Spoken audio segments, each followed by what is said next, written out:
माँ,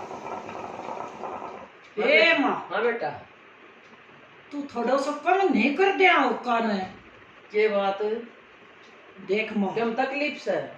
देख माँ, ओका ज्यादा पीवेगी खसी उठे से। हाँ सारी रात बालक ने कस दादी खस खस रखे। हाँ तेरी बॉडी यार बालका ने थोड़ी कम स्वभाव से माँ। हाँ और माँ तो मत बताऊं बुरो मत मारिए। हाँ।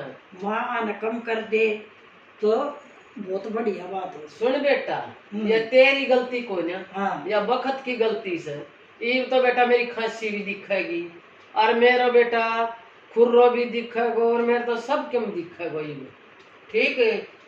और बेटा कोई बात ना, वक्त से जो लकड़ जाएगा वो लकड़ जा रिया होती तो बेटा मेरे तो ना छूटे।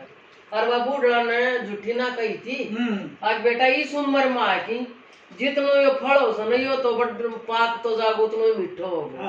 और बेटा ये मकड़ भी हो रही सुमा बहुहन भी ना सुआ हूँ और पोता पोतियान भी ना सुआ बेटा, तेरे तो भी कड़वी होगी। अपनो काम करो बेटा।